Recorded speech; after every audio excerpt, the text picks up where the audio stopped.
Olá, hoje o episódio do Zigotin Cash conta com o Dr. Sérgio Bernardes, um nome de peso na implantodontia mundial, referência não só em implantodontia, como também formador de centenas de especialistas. E hoje vamos bater um bate-papo sobre a visão da implantodontia no mundo moderno. Legal. Eu estou muito feliz de estar com vocês aqui hoje, um projeto bem bacana. Estou conhecendo, vocês falaram que esse é o segundo episódio, né? Sim. Segundo episódio. Super legal. Sucesso para vocês nessa jornada e que faz de encontro com os desejos de vocês, hein? Bacana. Começamos o segundo episódio com um nome de peso aí. Oh, não, tô longe disso, cara. Valeu. Beleza. Bom, mas eu sou carioca, me formei no Rio de Janeiro e acabei fazendo faculdade lá e depois fui fazer curso de prótese em Bauru, especialização. E aí, quando eu estava lá em Bauru, eu resolvi fazer um curso de prótese sobre implante. E da prótese sobre implante, eu falei, cara, vou fazer um curso cirúrgico também, né? Pensei assim, vou fazer 1 a 2 implantes. E aí a gente faz um curso cirúrgico, junto com a especialização de prótese. Naquela época não tinha implantodontia como uma especialidade, né, na nossa área. E aí, cara, fui me apaixonando. Daqui a pouco começa a fazer cirurgia avançada. E aí eu já resolvi fazer mestrado e doutorado em reabilitação oral, ligado à implantodontia. Em Bauru também? Não. Eu fiz meu mestrado em Uberlândia. Entendi. E foi um curso fantástico, viu, cara? A Universidade Federal de Uberlândia é um curso, assim, muito bacana, um curso acadêmico, bem voltado à pesquisa. E tem uma pegada que eu curto, que é um pouco que a gente tenta fazer lá no LAPEL, que é de ter a pesquisa aplicada à clínica, sabe? Eu acho super importante. Então, a gente até faz pesquisas in vitro, mas sempre com uma pegada de aplicar de alguma maneira na clínica. E aí, em 2005, que eu fui fazer o doutorado na USP, veio a oportunidade do LAPEL.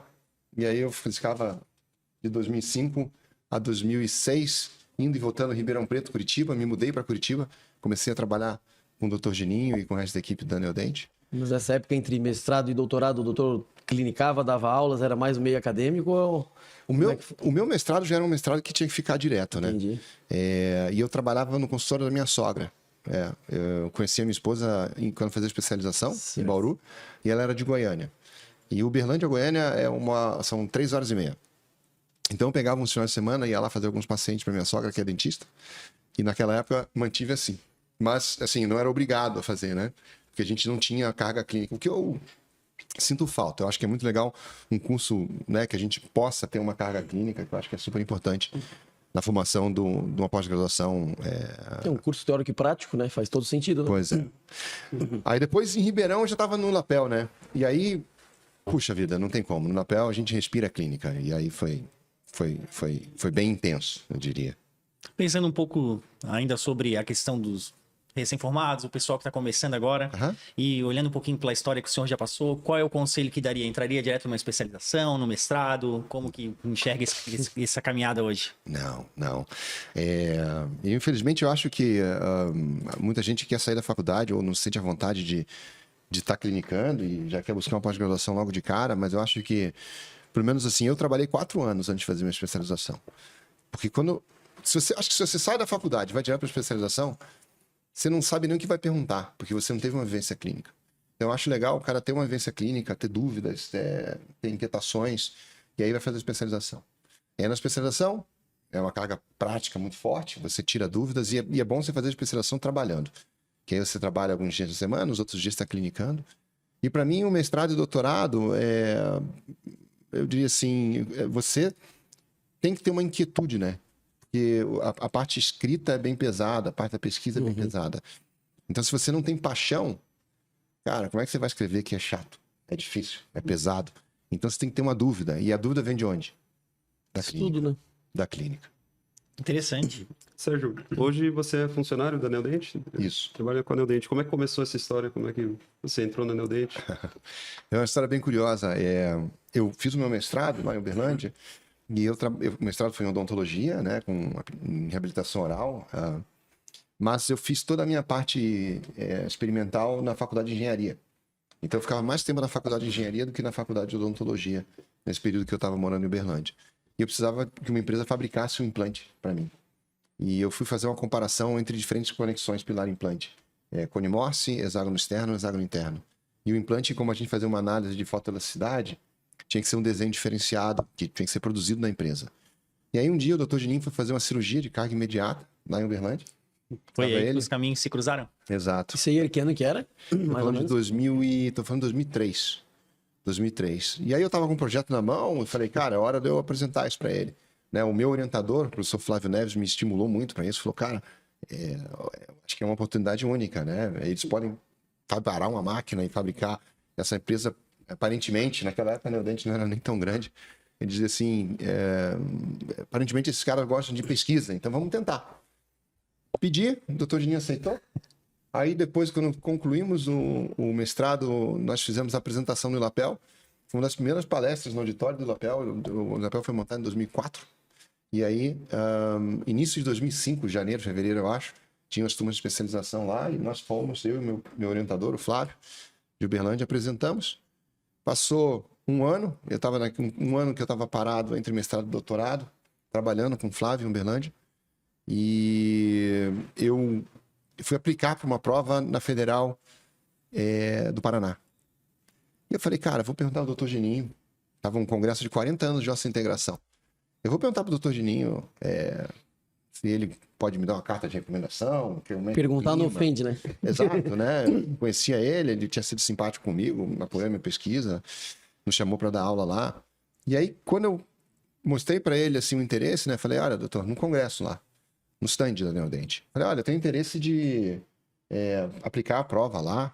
E ele olhou para minha cara e falou assim, cara, mas você tá querendo mudar para Curitiba? Eu falei, olha, eu sou carioca, já tô fora da minha cidade, eu tô procurando um emprego, cara. Até agora eu tô trabalhando aqui como estudante profissional, porque eu tinha bolsas e tal lá. Aí ele falou, não, cara, mas emprego? Eu acabei de montar uma escola, por que você não vem trabalhar para mim? Isso foi num sábado. Aí eu perguntei para ele assim, mas quando o senhor quer que eu comece? Aí ele falou, segunda-feira. Mudou da água pro vinho. E segunda-feira eu tava lá, na porta da Neodente. Na porta da fábrica, ele não esperava, ele brinca com essa história. E Ele achava que não ia.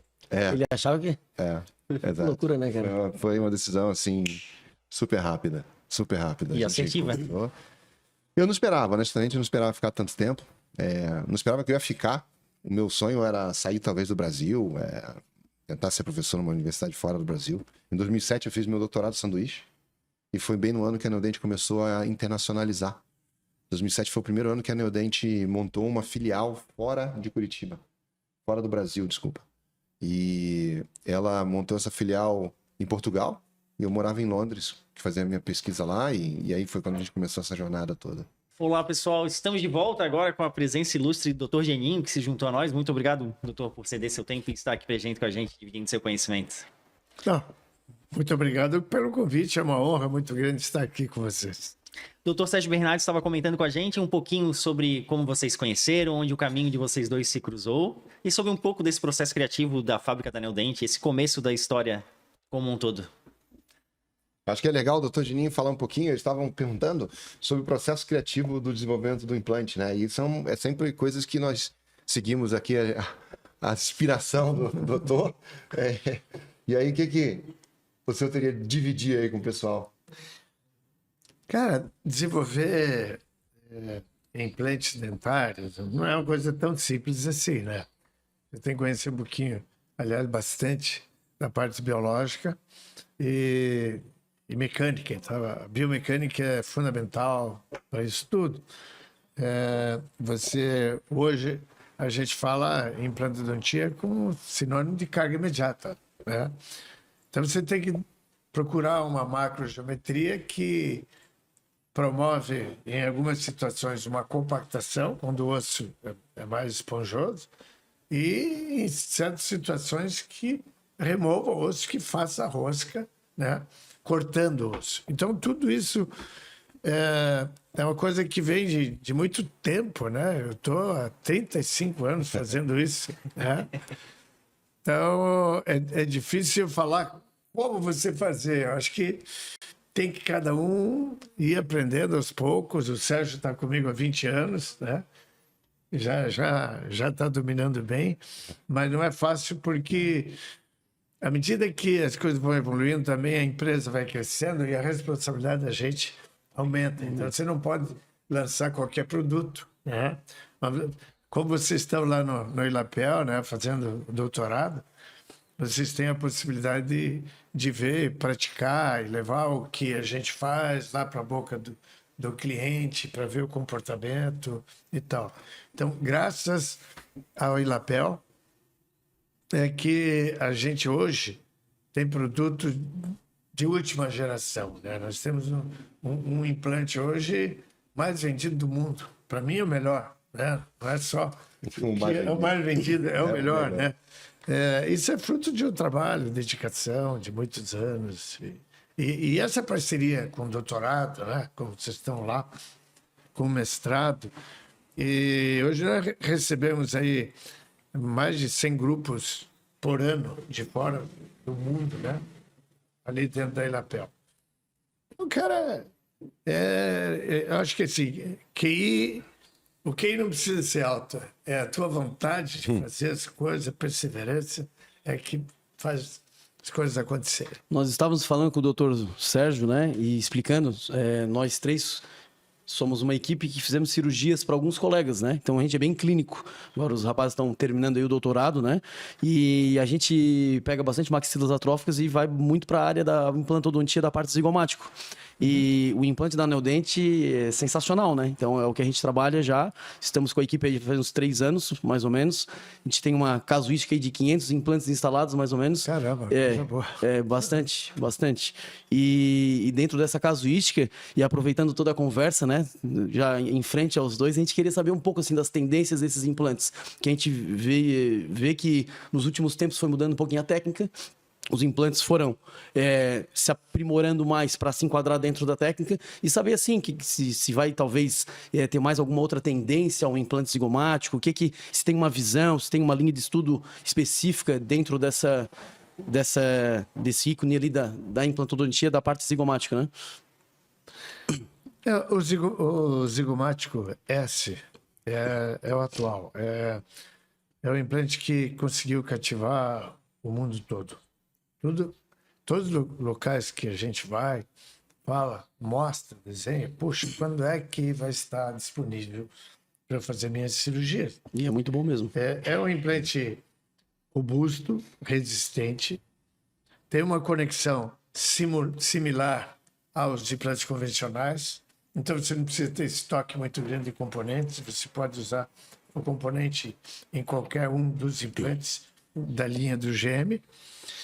E é um implante também que tem uma parte no corpo aonde pode ficar exteriorizado, fora do seio, ou para dentro do seio. Porque, pensando bem, né? Como o zigomático começou lá atrás com o professor Branneman, cara, ele terminava a cabeça com 5,8 de diâmetro. No meio do céu da boca do... E a ponta do implante era muito cônico e não tinha rosca na ponta. Então ele não dava assim, uma estabilidade, tanto é que ele não foi desenvolvido na época para carga imediata. Hoje nós temos a parte apical do implante, que é um hélix e que também tem poder de corte. E você tem a fresa com a macrogeometria compatível com a macrogeometria do implante. Isso é muito importante para você conseguir o máximo de contato entre o osso e o implante, conseguindo a estabilidade primária. Então, o Zigoma S é um implante desenvolvido para carga imediata, para resolver realmente todas as... De todos os casos que a gente fez nos últimos 3 anos, todos a gente conseguiu carga. Sim, Eu ia comentar, inclusive, o Dr. Geninho ganhou um prêmio do Grupo Trauma por esse desenvolvimento. Essa é uma honra muito grande.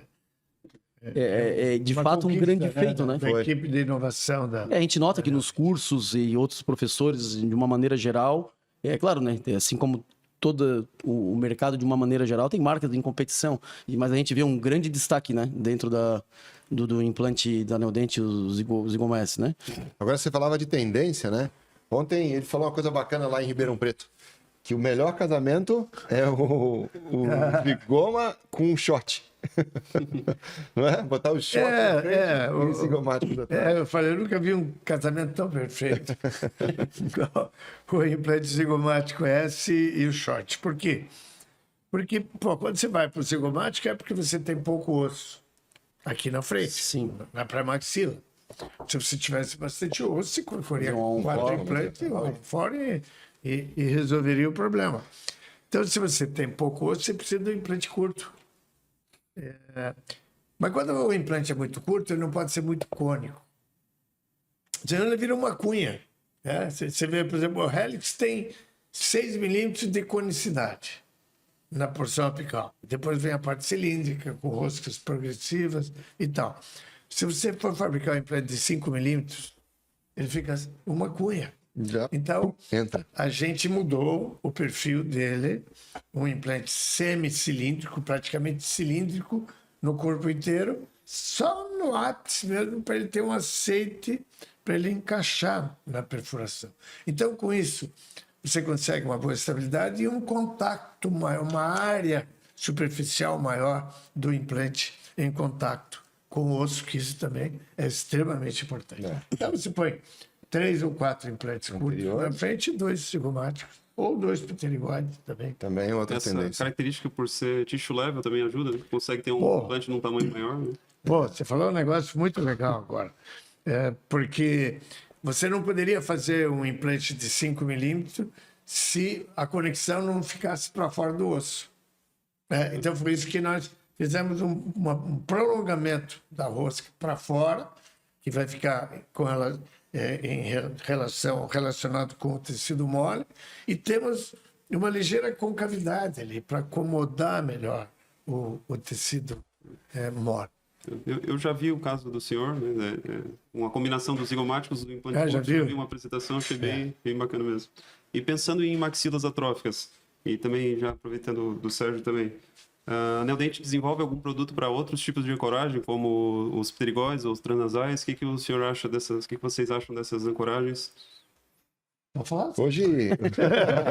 Hoje existe uma tendência, né, na literatura que o pessoal tem chamado de ancoragem remota. Isso. E isso é uma coisa que tem chamado muita atenção da equipe. E acho que 2 anos atrás, né, o doutor desenvolveu 2 osteótomos para o osso pterigóide. E agora está tendo uma evolução desse estudo que foi começado ali na anatomia do pterigóide para um desenvolvimento específico para isso, né, doutor?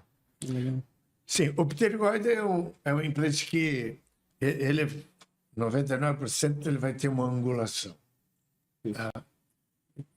Duas, né? Uma média distal e outra vestíbulo palatino, para você pegar o pilar do pterigóide que fica medialmente, mais próximo da linha média. E quando você angula o implante, por exemplo, para distal, a porção mesial entra mais no osso e a distal fica para fora. Então, se você tiver rosca até o topo do implante, a parte distal vai ficar roscas expostas. E a rosca exposta por conjuntivo não é muito legal. Então, a gente fez uma porção como se fosse tissue leve, de 2,5 milímetros, também com um diâmetro um pouquinho menor, côncavo, para não comprimir tanto o osso na cervical. E pela característica anatômica da região, nós precisamos ter um ápice mais fino um pouco. Então, uma conicidade um pouquinho maior e as roscas um pouquinho mais profundas e na porção de um terço médio cervical bastante compactante. Porque, normalmente, nessa região, você vai encontrar osso de tipo 1, tipo 2, a uns 5, 6, 8 milímetros apicais. Né? Então, nessa porção ali, a gente quer comprimir. O Sérgio falou, o osteótomo que a gente desenvolveu, ele é cilíndrico e tem uma parte cortante na ponta. Então, você vai batendo até achar o osso cortical, aí você entra com uma fresa.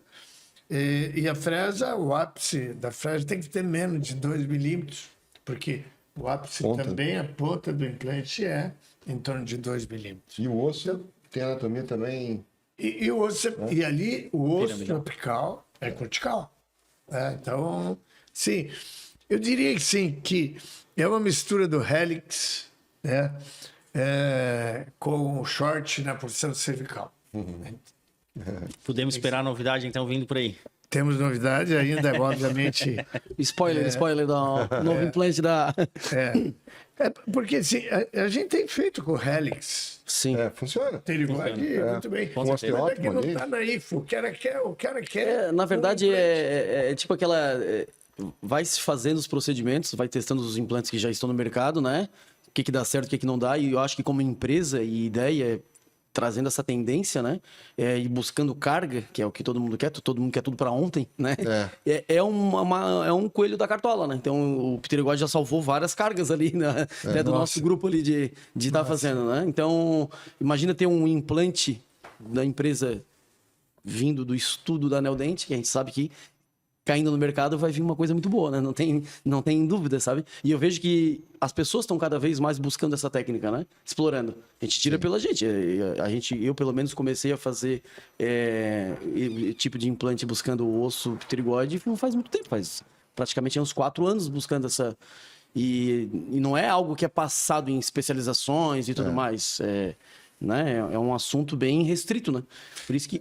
Não é novo, né? Mas agora está revitalizando e vindo com soluções otimizadas para isso, né? Porque Exatamente. você comentou, já teve experiências, já teve vários. imagina. Eu faço pterigode há 20 anos. Mas a odontologia é muito cíclico, né? A gente conversou com o Dr. Rubens, né? Coisas que se faziam às vezes no passado voltaram a se fazer agora de novo. Zigomático também era uma... Mas sabe o que eu acho que leva a isso? A busca da carga imediata. Porque a gente faz a cirurgia. Se a gente não consegue estabilidade no último implante, ou a gente vai para o zigomático ou vai para o pterigode. Isso aí. A gente nunca sabe como é que a gente vai terminar, qual o produto que a gente vai. A gente sabe que vai conseguir carga imediata. O paciente vai sair com a prótese. Pensando um pouquinho nessa questão também de macrogeometria, uma vez discutindo entre nós, a gente observa que é uma tendência, talvez a gente acredita que do mercado brasileiro, mas em especial do meio que a gente convive, de que muita gente opta pelo implante de 3,5 e normalmente fora do Brasil isso muitas vezes é o 3,75, né? O 3,5 já é considerado um pouco do implante fino. Isso talvez com a experiência que vocês têm de outros mercados, isso realmente acontece? Um 3,5 é uma preferência do mercado brasileiro, talvez? Tem que tomar cuidado, né? Tem que tomar cuidado, porque também não é assim que dá para generalizar. O pessoal quer só ter um diâmetro de implante, 3 opções de comprimento, para não ficar com um estoque mínimo ali e sair fazendo em tudo, né? A gente sempre aprendeu lá no lapel que evitar em cantilever, né? Evitar em zonas de molar, mas também não precisa fazer que nem os americanos que querem chegar lá no molar com implante de 5, nem 8, nem 80, né, doutor? Tem que ter um bom senso, né?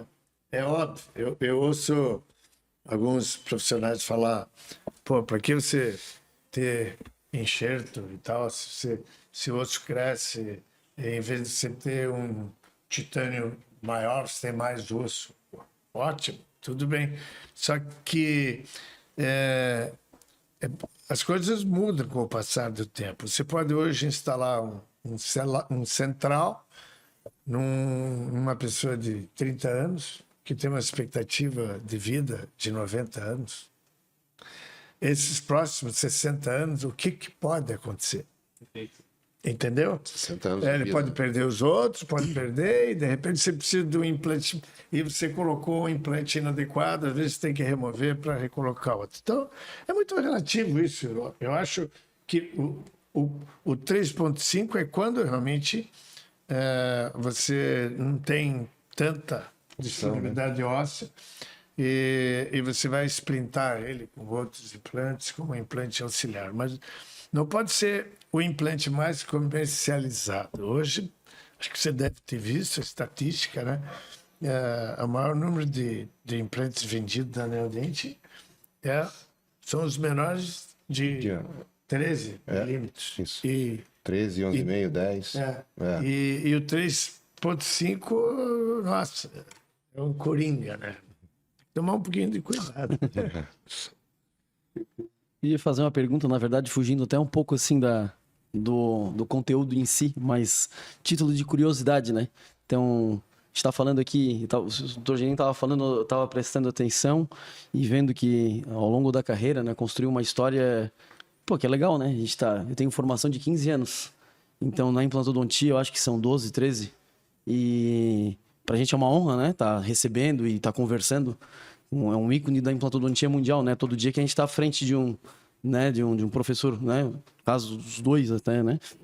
E dentro de curiosidades, assim, existe ao longo da vivência da Neodente, cursos fora do Brasil e dentro do Brasil, algo que chamou a atenção em relação à especialidade em si, sabe? Da implantodontia, algo que era muito diferente. Imagina, viajaram, eu acho que todos os cantos do mundo, né? E ontem a gente também estava conversando aí com o Dr. Rubens, e a gente conversando que o mundo é muito grande, né? E as coisas são muito diferentes, né? A cada canto. Tem algo que chamou a atenção, assim, do senhor, do Dr. Sérgio, que visualizou dentro da odontologia, que ficou impactado, assim, com uma grande diferença, talvez no tratamento aos pacientes, de forma de planejar, de pensar. O Sérgio viaja muito mais do que eu, viajou muito mais para o mundo todo. Mas eu cada vez me surpreendo mais com o nível da nossa implantodontia. É verdade. Sinceramente, a gente transmite muito mais do que a gente, digamos, aprende fora do Brasil. O Brasil... É verdade. tem uma implantodontia das melhores do mundo.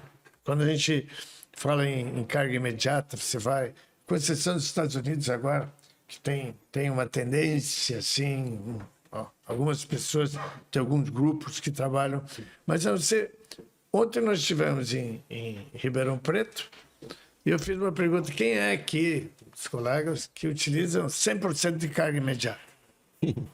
Pô, levantaram dois caras. Eu falei, mas no Brasil isso não pode, cara. O Brasil é um grande celeiro da carga imediata, né? Mas daí a gente foi conversando, foram se soltando um pouco. Então, eu não sei a tua percepção, Sérgio. Eu acho que a gente tem muita coisa para contribuir no mundo em termos de inovações. Tá? Quando você assiste um simpósio de uma ITI, que a ITI é um símbolo de pesquisa, talvez não tanto inovação. Pesquisa. De pesquisa. Ciência. E aí chega no final do simpósio, o cara fala ainda que não existe ainda um consenso em você extrair um dente e colocar um implante imediato e com carga imediata. Aí pode dar vontade de... É bem complicado. Mas o doutor Geninho tem razão. A implantodontia brasileira é um exemplo para o mundo inteiro. Eu não sei se são poucas pessoas que fazem, mas a impressão que eu tenho é que a implantodontia fora do Brasil é a mesma implantodontia que nós vivíamos aqui em 1998, 99, quando eu comecei a fazer implantes. Então, eles pararam no passado, não fazem muita carga imediata, muito enxerto, muita mobilidade para os pacientes. Eu acho que, não sei, os pacientes lá talvez tenham mais capacidade financeira para pagar, não tem tanta ansiedade. Paciência, tem mais paciência. Exato, ou até mesmo apelo estético, né? Sim. A gente vai para a Europa, vai para os Estados Unidos e vê um monte de gente que convive normalmente sem os dentes. Então, eles não têm essa necessidade. Enquanto aqui no Brasil, a visão é outra, né? E é uma implantodontia que, ao mesmo tempo, ela é inovadora. Eu não vou falar a palavra agressiva, porque não é agressivo. Porque, afinal de contas, a carga imediata vai de encontro com a natureza do ser humano. Né? A gente, quando quebra uma perna hoje, o médico quer que você ande no dia seguinte. Então, a carga é função, e função é vida. Né? Então, é natural que a gente faça o restabelecimento da função o mais rápido possível. Mas eu acho que lá fora eles complicam muito. Complicam, são um pouco mais lentos, até a capacidade cirúrgica que a gente vê fora do Brasil, as faculdades, os cursos, não são cursos em pacientes. Então, aqui no Brasil tem a oportunidade de fazer cursos em pacientes, tanto que a gente tem lá no LAPEL. Ontem lá o Alexei comentou, acho que 20% dos alunos internacionais vieram dos Estados Unidos. Pô, os caras viajam 11 horas, 5% da Ásia. Os caras viajam 24 horas para fazer consulta do Será por paciente. burocracias do próprio país de ter o paciente no curso? Existe isso? Será? Não tem Poucos entendimento? lugares do mundo. É? E não é só a disponibilidade do paciente, não. É a capacidade dos professores. É a capacidade também... O brasileiro, ele gosta, né? Ele gosta de ajudar, ele é simpático, ele ajuda. Então, os caras, quando vêm de fora para cá, ficam maravilhados com os nossos pacientes. Pô, cara, os pacientes aqui são tão legais. Os professores, putz, os caras ficam loucos com os professores, porque nós temos o calor humano, a gente quer ensinar, a gente empatia. humildade. Dentro disso que você está falando também, a gente tem que considerar a exigência cultural, a cultura do povo, a exigência estética que o brasileiro tem, sabe? E, se a gente for voltar ao passado, a implantodontia óssea integrada, né, ela veio para o Brasil na mão dos periodontistas. Não tenho nada contra bucomaxila facial, muito pelo contrário. Eu também faço cirurgias avançadas que o periodontista normal jamais faria. Né? Mas os cuidados biológicos com os tecidos moles, Nossa. o entorno do implante, a conexão protética, o selamento biológico, tudo isso, cara, você não vê lá fora. Você vê o cara colocando o implante lá, passando pelo seio maxilar, ancorando no pilar canino, disputando velocidades de instalação e não curtindo a técnica. Sabe? Curtir o prazer de você fazer a coisa direitinho. Aí eles pegam um bloco de zircônio, tacam no cadicano, sai aquela teclado de piano. É um absurdo, cara. É um absurdo. E se você for olhar pro lado estético, pelo lado Não é natural. do acabamento. Então, não tem tanta exigência. Mas... Então é isso, eu acredito que a conversa foi muito proveitosa, foi uma honra tê-los conosco. E a todos do público, muito obrigado pela presença. E é isso aí. Alguma mensagem? Alguma mensagem, talvez, que queiram deixar aí? A mensagem que eu quero deixar, primeiro agradecer por vocês serem nossos alunos lá no A Inapel. gente que agradece, que foi uma ótima formação. E desejar a vocês jovens aí, que são jovens, né, com bastante energia, que, cara, sigam. Acho que uma coisa que eu aprendi sempre, desde o começo, humildade acima de tudo, ouvir, discutir e tal. E a busca da excelência. Transformar o hábito de um hábito diário, né? Buscar o melhor sempre. E vocês me conhecem, os trabalhos sociais que a gente faz, o prazer de ajudar o ser humano. Então, a odontologia não é uma profissão qualquer, é uma doação para a melhoria da qualidade. Então, continuem assim, que Deus abençoe, e contem com a gente sempre que vocês precisarem, né, Sérgio? É isso aí, doutor. Acho que depois dessas palavras eu não tenho nem o que falar. O doutor falou muito bem e acho que é importante a gente escutar. Eu sou uma pessoa abençoada de poder trabalhar todos os dias com o doutor. Eu é que tenho sorte. E eu escuto sempre disso dele, todos os dias. Humildade. Ele fala assim pra gente, o cara que não tem humildade não quer aprender. Então, ele já sabe tudo. E aí, quem não tem humildade, não cresce. Não é isso, doutor? Então, gostaria de agradecer então a presença do Dr. Geninho, Dr. Sérgio, tá? Acredito que até por um tempo, a gente sabe que a agenda é cheia, tem muitos compromissos, tá? Obrigado pela disponibilidade da conversa, foi muito proveitosa. Acredito que, com certeza, anos de experiência, né?